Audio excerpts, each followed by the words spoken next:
Professor Luiz Felipe Dávila, nós gostaríamos que o senhor nos dissesse a sua visão, o senhor como cientista político, a sua visão acerca do judiciário brasileiro hoje. O que é que o senhor, na sua expertise, pode dizer em que o judiciário poderia melhorar, em que o judiciário poderia caminhar para melhor desempenhar o seu papel junto à sociedade? E também, em se tratando de justiça do trabalho, que é uma justiça essencialmente social, qual deve ser o papel do magistrado, o papel do juiz como protagonista nessa sociedade, para que ele efetivamente seja também um agente de transformação social? Bom, em primeiro lugar, o judiciário tem um papel fundamental no Estado de Direito e na democracia.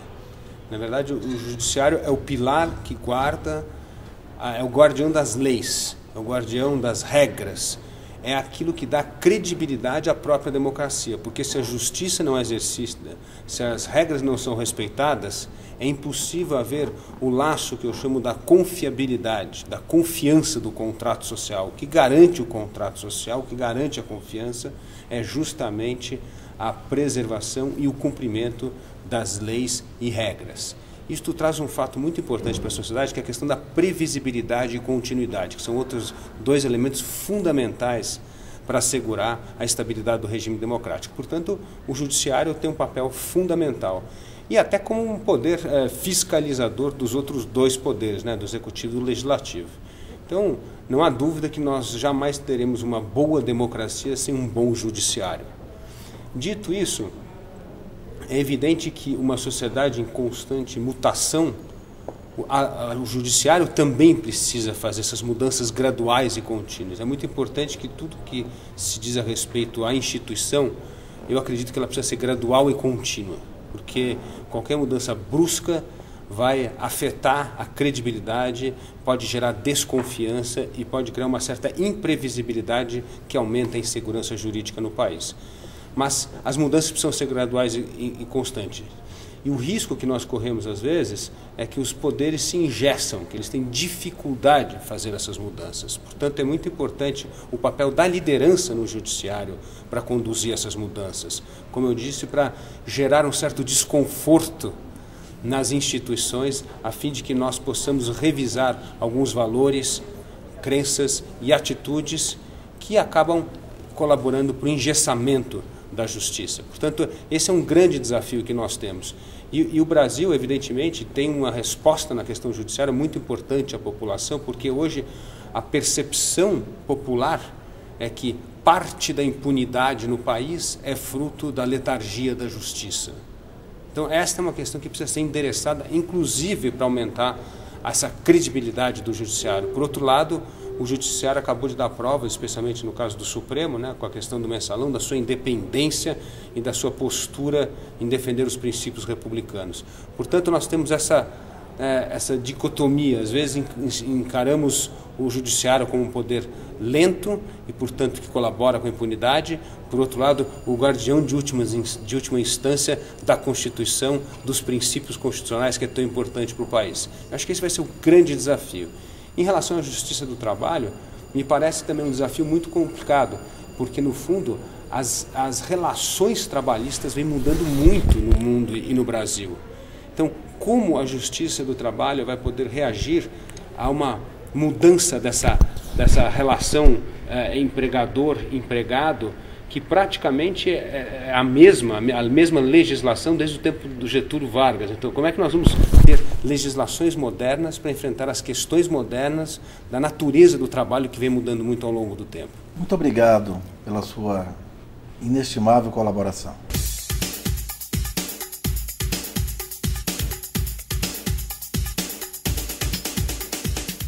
A questão da liderança que foi colocada, e muito bem colocada pelo palestrante, é que, na verdade, nós precisamos identificar aquilo que nos dificulta, quais são os problemas que nós estamos vivenciando, para, a partir deles, a gente trabalhar para melhorar a nossa atuação.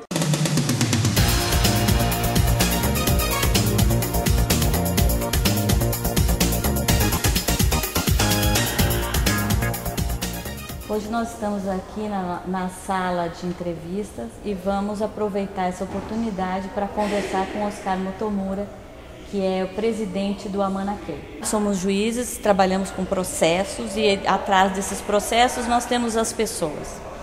E o que nós vemos é que o aumento dos processos significa que há um aumento da litigiosidade. Seria esse o ponto que nós deveríamos começar para diminuir o volume de processos nos nossos tribunais do país? Sim, eu costumo dizer que muitas vezes nós estamos buscando trabalhar só uma parte da equação. Por exemplo, na saúde nós queremos mais postos de saúde. Na área de vocês, nos tribunais, nós queremos achar formas de lidar com o crescente número de processos que chegam. Tanto na saúde como no tribunal, na saúde é assim, o que faria a gente ter menos doentes? Então a gente está tão preocupado em atender os doentes que não vai para a questão fundamental, que é de fazer do Brasil um país saudável. Aí você não precisa de posto de saúde.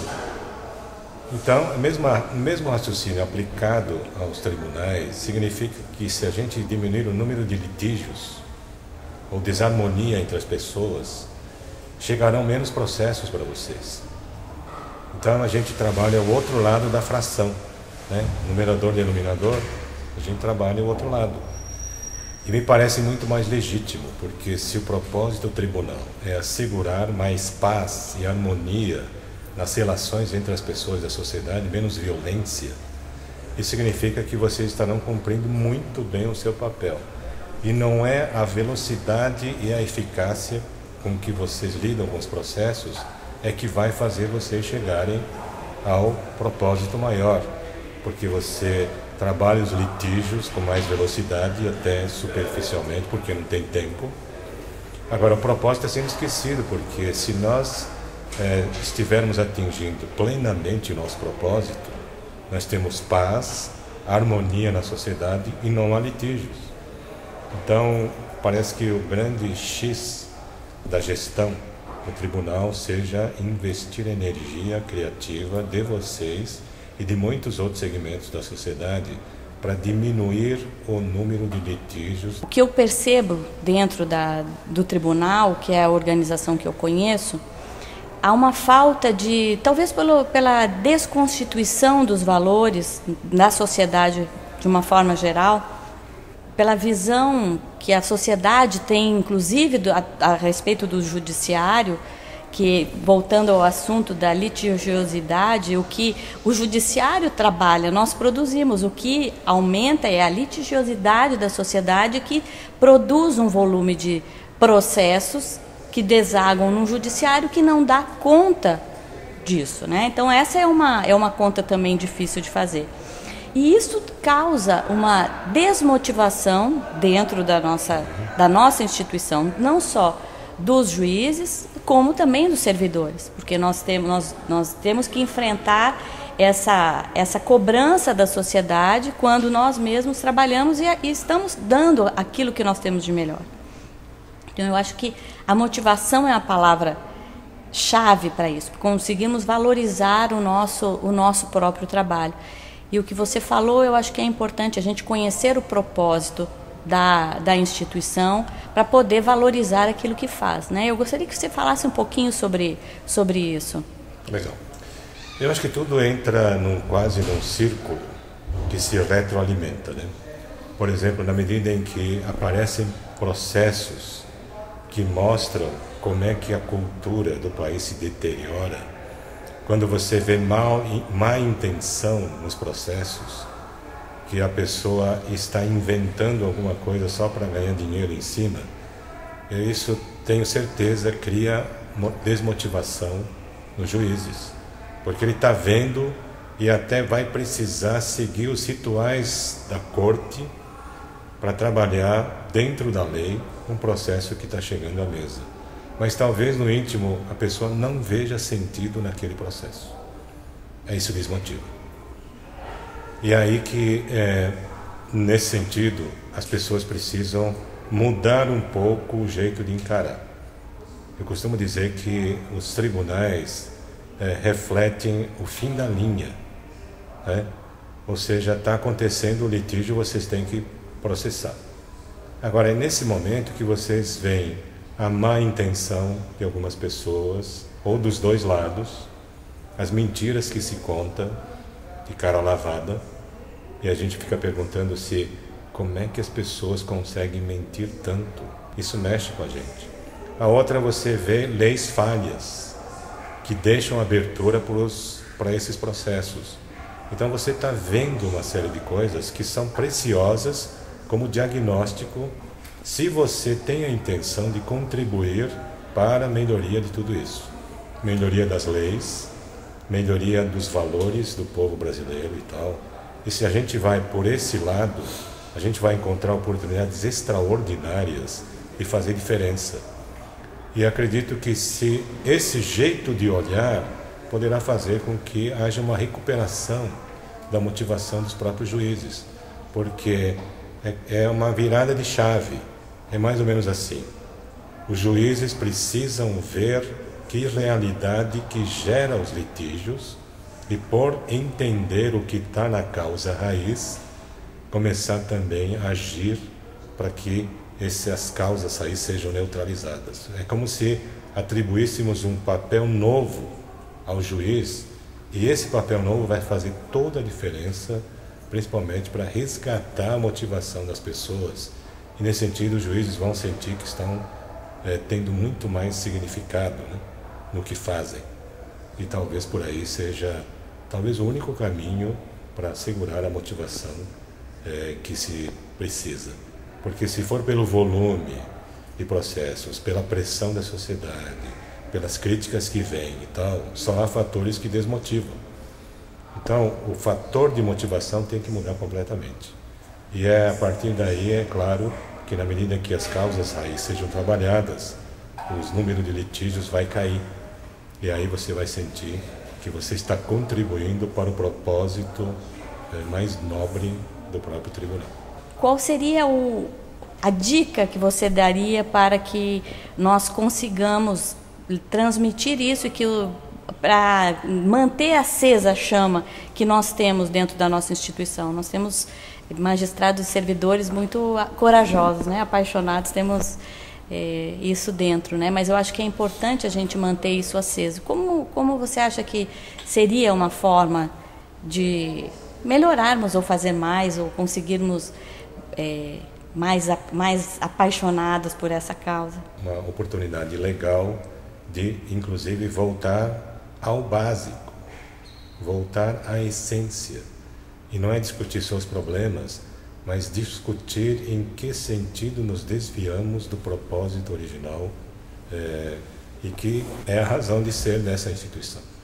Então, na medida em que a gente faça esse retorno à essência, relembre para que a gente exista, talvez seja um momento fascinante de a gente começar uma nova energia. Sabemos dos problemas, as pessoas sabem, mas precisa resgatar para que o tribunal existe. E se a gente conseguir fazer essas duas coisas, eu acho que nós vamos ter o envolvimento de milhares de pessoas na direção e fazer com que esses 2 anos sejam 2 anos de construção de um legado extraordinário para o futuro. Eu queria te agradecer muito, Oscar, essa oportunidade. Você bem sabe, todos aqui no tribunal sabem da admiração que eu tenho por ti, pelo Amana Key. Faz quase 8 anos que eu tenho esse sonho de te trazer aqui para falar para os nossos magistrados. E aí tenho também este sonho que ainda não realizei, de que você tenha essa mesma oportunidade de falar para os nossos servidores. Então, muitíssimo obrigada. Obrigado pela confiança e contem sempre conosco. Obrigada.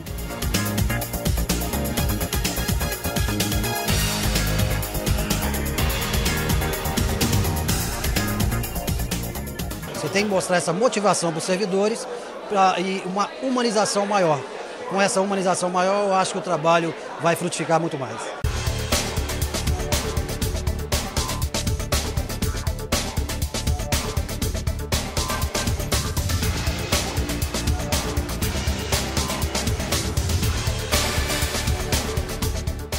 Olá, Hoje nós vamos conversar com a jornalista Miriam Moura. A Miriam é diretora de treinamentos da Oficina da Palavra. Ela ministrou o workshop hoje sobre comunicação como aliada institucional. Muito foi falado hoje sobre comunicação, imprensa, informações à sociedade.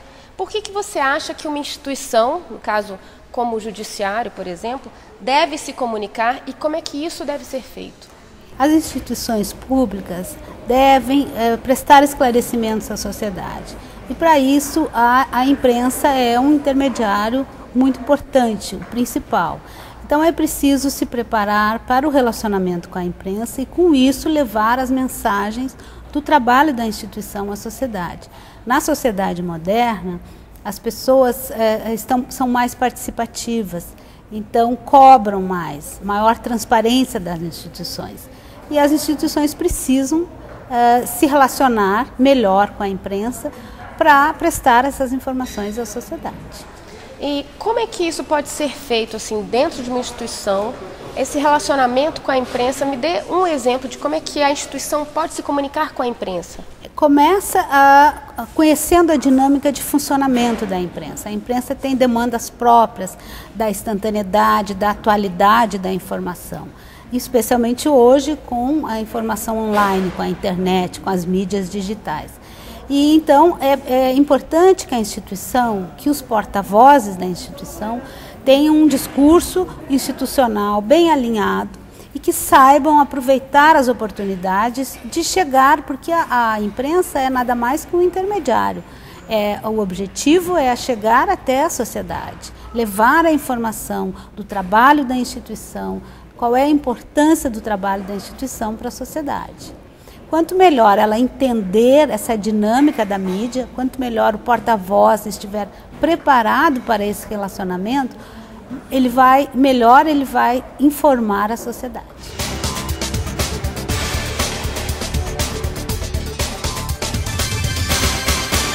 Esses momentos de debate, de reflexão, de orientação ajudam a quebrar essas resistências. Eu acho que a informação dada ao juiz, do papel da imprensa, de como ela pode atuar como aliada, isso tudo ajuda a quebrar essas resistências, para que o juiz possa se comunicar, informar a sociedade, isso é uma necessidade e um dever do ente público, mas sem comprometer sua imparcialidade, sem comprometer o seu julgamento, sem desobedecer ao que diz a lei orgânica da magistratura, que ele não pode se manifestar sobre a decisão em si, mas ele pode se comunicar, prestar um serviço à sociedade, informar a sociedade, sem comprometer seu papel de juiz. Ao longo da história da magistratura, dos juízes, sempre houve, esse tema foi um tabu. Os juízes não gostam de conversar com a imprensa, não gostam de dar satisfação, como fechado, mas a gente tem percebido uma mudança de comportamento que é uma exigência natural da sociedade. Evidentemente, você não precisa estar na mídia o tempo todo, você precisa explicar os seus atos, precisa justificar, precisa muitas vezes fazer compreender determinada decisão. Então eu achei que a palestra da jornalista, com longa trajetória no Poder Judiciário, nos meios de comunicação, serviu como um alerta, que nós temos coisas interessantes a mostrar, uma pauta positiva, como também não só isso, não só a pauta positiva, mas nós temos que estar preparados para dialogar com a imprensa, porque de alguma forma esse é um diálogo com a sociedade, que quando você conversa com a imprensa, naturalmente isso vai repercutir para o conjunto da sociedade. Se a imprensa tem uma péssima impressão a respeito do papel dos juízes e do funcionamento do Poder Judiciário, isso vai ter grande repercussão na sociedade de forma negativa.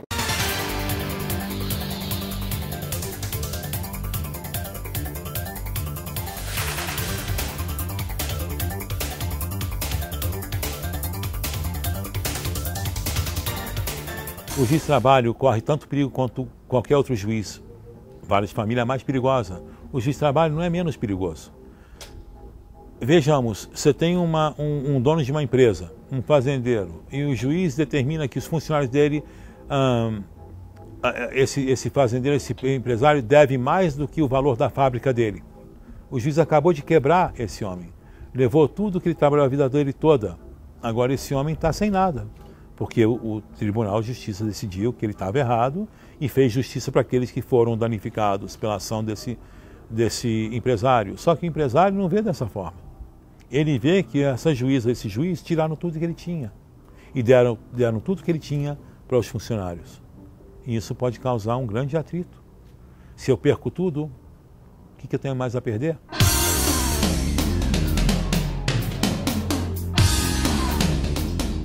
Fugir da rotina. Tem que variar rotas, aonde possível, porque há 2 fundamentos. Você tem que chegar no local de trabalho, você tem que chegar em casa. Mas entre esses 2 pontos de ataque, onde o juiz é mais vulnerável, você pode variar rotas diariamente. Não pega o mesmo caminho para casa todo dia no mesmo horário. Ensina a sua família a ser olhos e ouvidos que podem te ajudar. A família é um ponto vulnerável. Se eu quero atacar o magistrado, eu vou esperar até o momento que ele está com a família dele, onde ele é mais vulnerável. Porque para chegar no juiz ou no magistrado, eu chego através da família. A família tem que ser treinada, ela tem que saber o que fazer, o que não fazer. Mais importante, o que dizer e o que não dizer. Então isso é um treinamento que o juiz tem que dar para a família. A família tem que saber que na hora que o juiz está sendo atacado, o magistrado está sob ataque, a família tem que abandoná-lo. Coisa mais difícil do mundo, mandar a sua família embora enquanto está sendo atacado. Mas é necessário. Endereço e telefone em nome do juiz não saia.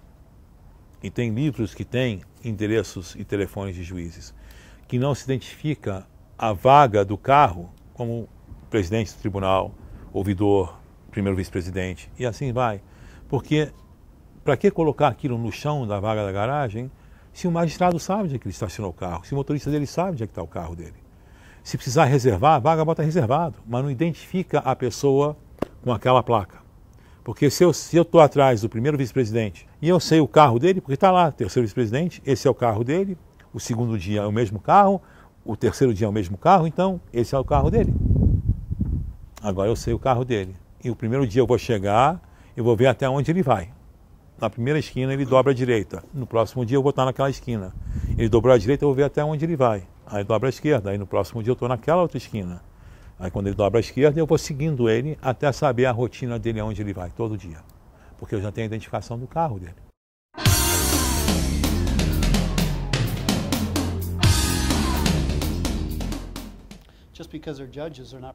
O magistrado ele tem que entender que ele é uma pessoa como qualquer outra. Ele pode ser assaltado, atacado como qualquer outra pessoa, dependendo de onde ele está e o momento que esse ataque é desferido. Então, o magistrado ele tem que entender e ele tem que escutar o sexto sentido dele. Quando esse sexto sentido diz que tem perigo, ele tem que não deixar esse sexto sentido ir embora, mas atender, entender e agir em cima desse instinto.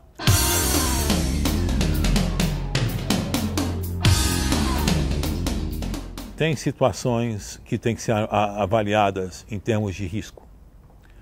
Muitas vezes eu já ouvi falar de amigos meus aqui no Brasil, puxa, eu senti que ia ser assaltado e fui assaltado. Aquele sexto sentido, ele sentiu que ia ser assaltado e de fato ele foi.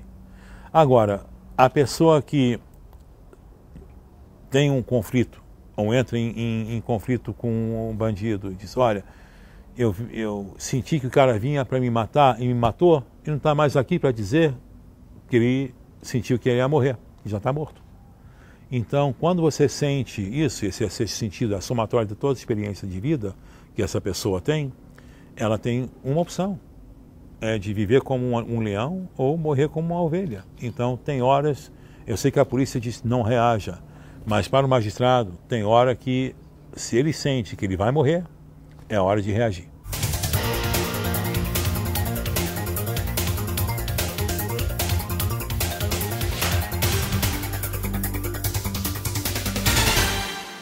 Eu fui vítima de sequestro relâmpago, passei 3 horas nas mãos dos bandidos. Foi uma experiência terrível. No dia que o fato aconteceu comigo, se eu tivesse tido o feeling, a expertise, como eles disseram, de desconfiar de pelo menos um que estava vindo, que eu tinha visto, porque o que veio, que me abordou por primeiro, eu não estava vendo. Mas o que veio, estava vindo, o que entrou pela porta traseira, eu cheguei a enxergá-lo, ele estava vindo. Só que eu não observei, achei que era um transeunte e não dei muito valor ao que estava acontecendo.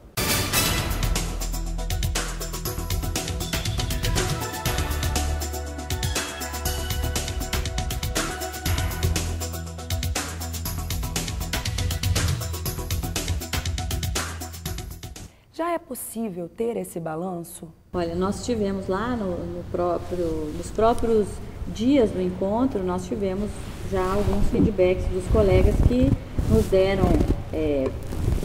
algumas opiniões já, dizendo do tanto que estavam gostando. Obviamente que quando a gente conversa com a gente só fala os que estão gostando, né? Depois é que a gente vai saber dos outros. E também, naquele momento do evento, foi distribuído foi solicitado aos colegas que apresentassem um relatório, então com o que eles gostaram, com o que eles gostariam que fosse feito de outra forma, com sugestões, para que nós, com base nisso, possamos preparar os próximos encontros, né, brasileiro? Exatamente. E é justamente esse relatório, conforme disse a desembargadora Flávia, que vai nos dar subsídios para saber o que é que o juiz do trabalho da 10ª região espera que seja organizado para os próximos eventos, né? Quais são, digamos assim, as carências que eles mesmos veem nessa sua necessária formação continuada. Ou seja, foi uma oportunidade ímpar que os magistrados do trabalho da 10ª região tiveram de se manifestar e de colocar para a escola judicial aquilo que eles gostariam que a escola viesse a trabalhar para a formação continuada desses magistrados. Com qual frequência o tribunal pretende realizar encontros assim? A ENAMAT, que é a Escola Nacional da Magistratura do Trabalho, ela recomenda um mínimo de 30 horas por semestre, além daquelas horas em que o tribunal entenda pertinente e faça a convocação dos magistrados para essa formação continuada. Isso depende aí de cada magistrado. Na verdade, o que tem que acontecer é que a escola tem que oferecer essa carga horária e o magistrado tem que ter esse mínimo de 30 horas por semestre. O ideal seria que nós tivéssemos 2 encontros institucionais por ano, mas isso demanda um tempo de organização, isso demanda uma coisa onerosa e a gente está caminhando. Esse é o primeiro, quem sabe daqui a algum tempo a gente possa ter 2 aí por ano. Agora, que tem que haver um outro evento em que sejam colocados à disposição dos magistrados essa formação. Esse semestre, salvo engano, já ocorreram 2 grandes. Em janeiro, né, com o curso de mediação e agora a semana institucional. Com certeza, no segundo semestre, nós também teremos um espaço para que o magistrado possa continuar com esse seu aperfeiçoamento, ele possa se aprimorar para que possa prestar um serviço com melhor qualidade, com uma maior celeridade, porque esse serviço é dirigido ao jurisdicionado e não a si mesmo. Os servidores também podem esperar capacitação para esse ano, para esse biênio? Sim, com certeza. A escola tem foco nos servidores, né? e em relação à gestão, né, que é o que nós estamos falando agora, investimos nisso. Acreditamos que os gestores do tribunal, estando capacitados, eles terão condições de mobilizar a sua própria equipe, motivar para que nós possamos trabalhar melhor, que é o objetivo, é bem atender os nossos jurisdicionados, porque nada disso faz sentido se o resultado prático no final não for esse, porque se no final de todo o encontro que nós realizarmos, tanto para os magistrados quanto para os servidores, se no final, ao fim e ao cabo, isso não acontecer, nós estamos precisando focar de outra forma, precisamos abordar as questões de uma outra maneira, porque este é o objetivo. A escola judicial, ela procura capacitar os magistrados e os servidores para que eles tenham ferramentas para melhor exercerem as suas funções. E, aliás, a propósito, é bom que se diga que a verba destinada aos servidores do TRT da 10ª região, ela é infinitamente maior que aquela dirigida aos magistrados. E isso se justifica, óbvio, o número de servidores é bem maior. A escola judicial, ela se destina à formação inicial e continuada dos magistrados e também dos servidores.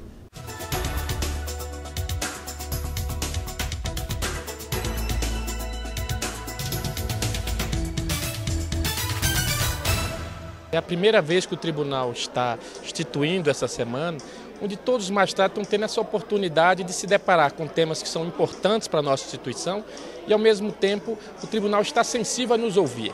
Só por esse motivo, eu acredito que ela já seria um grande sucesso e já se justificaria. O desembargador André Damasceno está dando a nós a chance de contribuir com a administração democrática. Ele está quebrando o parâmetro de uma justiça de cima para baixo, permitindo que nós demos a nossa opinião.